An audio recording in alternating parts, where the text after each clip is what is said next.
नहीं होगा। जब भी वैराग होगा पाप कर्म के उदय में, जब भी वैराग होगा अशुभ कर्म में, जब भी वैराग होगा बुरे दिनों में। जब कोई तुम्हें धोखा देगा, दगा देगा, अरे संसार बेकार है। जब तुम मरोगे, कोई मरेगा तो वैराग हो जाएगा। अरे देखो, जिंदगी भर कमाता रहा और अंत में अर्थी को देखकर वैराग हो जाता है, बच्चे को देखकर वैराग नहीं होता। तो आज का जो आकर्षण है महानुभाव, सारे जगत के लिए मेरा कहना है, स्वाध्याय बंधुओं से मेरा कहना है, आसन भव्यों से मेरा कहना है, मुमुक्षुओं से मेरा कहना है, थोड़ा इस लुभावने युग में, इस आकर्षण के युग में, इस भौतिक चकाचौंध के युग में, इंद्रियों के विषयों की लंपटता के युग में, जहां इंद्रियों के सुख को परोसा जा रहा है, नए नए, जैसे हमने कहा रसना इंद्री के नए नए स्वाद देकर के खिलाया जा रहा है, नए नए कलर देकर के आपकी आंखों को लुभाया जा रहा है, नए नए संगीत सुना करके लुभाया जा रहा है। ऐसे युग में मात्र आपको 12 भावना का 24 घंटे में एक बार पाठ जरूर कर लो। मत करो और स्वाध्याय, मत करो कुछ और।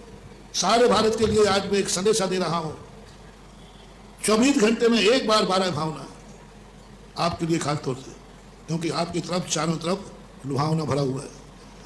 बस 12 भावना, उनका चिंतन, 12 भावना ही हमारा राग कम करा सकती है, 12 भावना ही हमें वैराग दिला सकते हैं। भगवान को देख के वैराग नहीं आएगा, नहीं।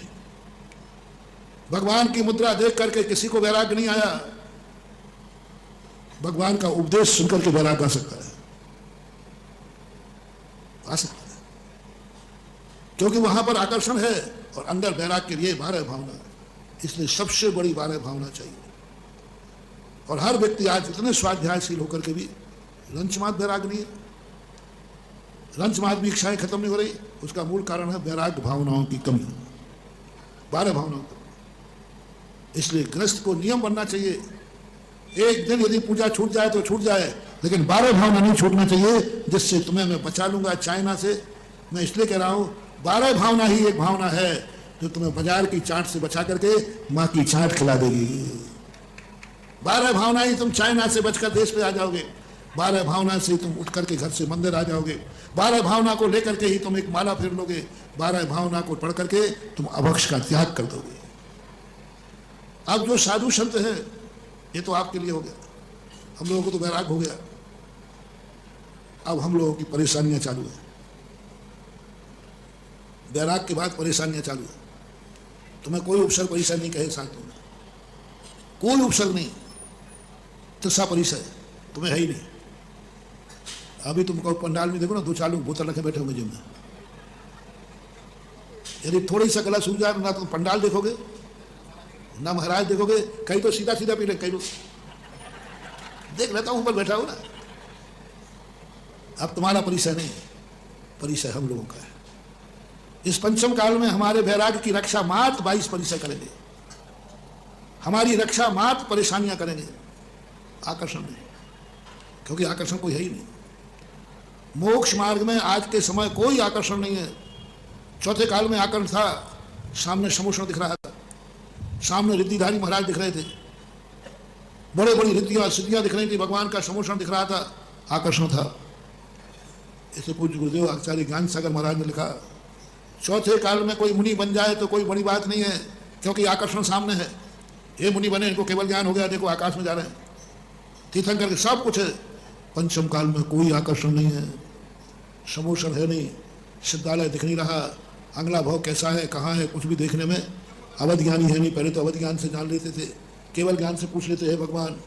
आज अपने पास केवल ज्ञानी नहीं, अवध ज्ञानी नहीं, कोई आकर्षण नहीं है आज मोक्ष मार्ग का। हम तुम्हें धर्म की तरफ क्यों नहीं मोड़ पा रहे हैं? हमारे पास आकर्षण ही नहीं। हम मंदिर क्यों नहीं ला पा रहे? आकर्षण ही नहीं। वो तो कह रहा है कि तुम ये कार्य करो, लो ये ग्रुप गिफ्ट पाओ, तुम ये पढ़ाई करो, नौकरी पाओ, इतने रुपया पाओ, इतने नंबर लाओ, इतने की नौकरी मिलेगी। आकर्षण क्यों नहीं पढ़ोगे तुम?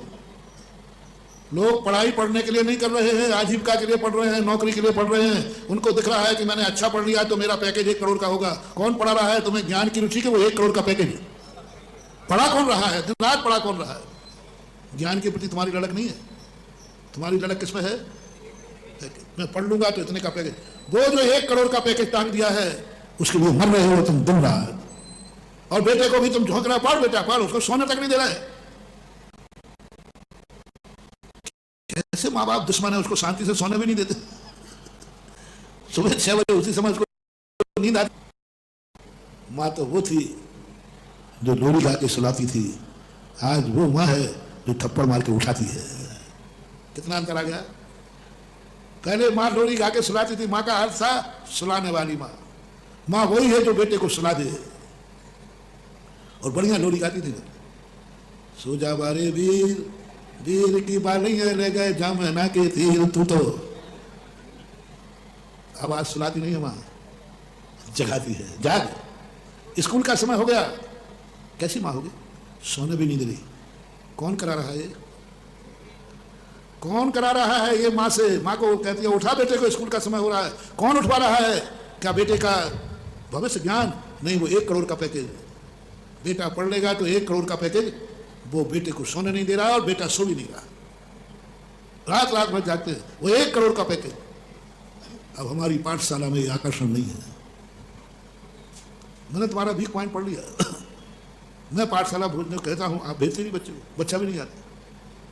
कितने समझाओ, मैं कहते बाबा जी आकर्षण, और नहीं अभी सारे लोग बच्चों को पाठशाला बुला दूंगा, बस हमें घोषित करने का, जो पाठशाला का इतने % नंबर लाएगा उसको 1 करोड़ साल का पैकेज मिलेगा। बोलो पाठशाला में कितने बच्चों का एडमिशन होगा? पाठशाला का आकर्षण नहीं, नमोकार मंत्र का आकर्षण नहीं, मेरे पढ़ाई का आकर्षण नहीं। आकर्षण क्या है? वो 1 करोड़ रुपए के पैकेज के आकर्षण से पाठशाला चल जाएगी। आज वो आकर्षण हमारे पास नहीं है। वो आकर्षण, स्वाध्याय में वो आकर्षण नहीं, माला में वो, पूजा अभिषेक में वो आकर्षण नहीं। मैं क्या आकर्षण दूं? खूब समझाता हूं, और आज समझाने से काम नहीं। आप दिखाइए, अगले भाव में मिलेगा। आप महाराज जी आगे आगे भाव की बातें मत करो, ना तुमने देखा है ना हमने देखा है। एक व्यक्ति कहते हैं मेरी गारंटी है ये वस्तु 100 साल तक चलेगी, ना 100 साल तक तुम जिंदा रहोगे और ना मैं जिंदा रहूंगा, दोनों ही मर जाएंगे। अब गारंटी किस पर लोगे? यही तुम्हारा महाराज जी आकर्षण। बताओ, मां धर्म इतना हितकारी होकर के भी आप नहीं कर पा रहे, क्योंकि हमारे पास कोई आकर्षण नहीं है, लोभ नहीं है, लुभावना नहीं है। मैं दे ही नहीं पा रहा हूँ, समझा ही नहीं पा रहा कि तुम्हें ये मिलेगा, ये मिलेगा। दिखा दीजिए क्या मिला पाठशाला पढ़ने वालों को, क्या मिला, क्या मिला पाठशाला पढ़ने वालों? लोक पढ़ाई पढ़ने वाले ने 98% कोई अच्छे नंबर लाया, 99%। महाराज विदेशी कंपनियां घूमती हैं उसके पीछे। आपकी पाठशाला में 100/100 नंबर लाया, कोई क्लर्क के लिए नहीं पूछा क्या रखा तुम्हारी पाठशाला में? आकर्षण नहीं है हमारे पास, और आकर्षण नहीं होने के कारण से हम फेल हो रहे हैं। और जो आकर्षण के कारण पढ़ रहा है उसी का नाम बालक है। आकर्षण है बस, वो हित हित नहीं देख रहा है, आकर्षण देख रहा है। फायदा तो है, हम नहीं आकर महाराज जी बेटा महाराज मुनि बन जाएगा, बेटा बन गया, हमें क्या मिलेगा? घर में रहेगा तो नौकरी करेगा, व्यापार धंधा करेगा, हमें मिलेगा। महाराज बनने के बाद क्या मिलेगा बताओ तुम? बताओ महाराज, हम दे देंगे आपको, बेटा दे देंगे, कोई बात।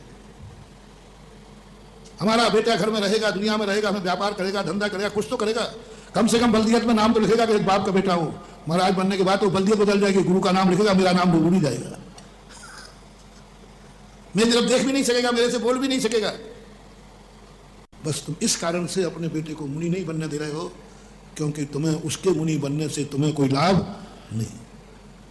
बहुत होशियार, बढ़िया, बहुत ऊंची किताब हो तुम, मैंने तुम्हारी सारी किताब पढ़ ली। मैंने कहा मुनि भक्त है, मुनियों को मानता है, परम मुनि भक्त है, मेरा परम भक्त है। और जहाँ बेटे की बारी आई मुनि बनने की तो रोने लग जाता है। महाराज आप अच्छा नहीं कर रहे हो, ऐसा मालूम होता तो मैं आपके भक्ति नहीं बनता। आपने तुम्हारे घर को उजाड़ दिया, आपकी भक्ति करके मैंने गलती की। और मैं भक्ति थी तो मेरा बेटा आने लगा, तुम तो लेके चले गए, बर्बाद और कर दिया। कौन कह रहा है? हमारा परम भक्त। हाँ सभी बैठे हो, यही बैठे हो, अभी सब भक्ति कर रहे हैं। और अभी छोकरा यहाँ आ जाए और मैं उसको दीक्षा दे दूँ तो तुम्हारा मुंह सुखड़ जाएगा। महाराज जी अच्छी बात नहीं है, इसके लिए थोड़ी मैं भक्त बना था कि आप हमारा घर उजाड़ के चले जाओ। एक ही ठोर बेटा था, भोग लेके जा रहे, आपको सोचना चाहिए आपका भक्त हूँ। अरे क्या क्या सुनाते हो आप भगवान? कोई भक्त मत नहीं है, सब स्वार्थी है, आकर्षण नहीं है। सुतदारा हो न शीरी, हर व्यक्ति कहता है मुझे क्या मिलेगा, मुझे क्या लाभ है? कुछ नहीं दे सकते। हम कहेंगे तुम्हारे लिए सबसे बड़ा लाभ है कि तुम्हारा पसीना, तुम्हारा खून, तुम्हारा आज आत्मा का कल्याण कर रहा है। तो कर रहा है, मुझे क्या है? हम क्या बता दें, बताओ।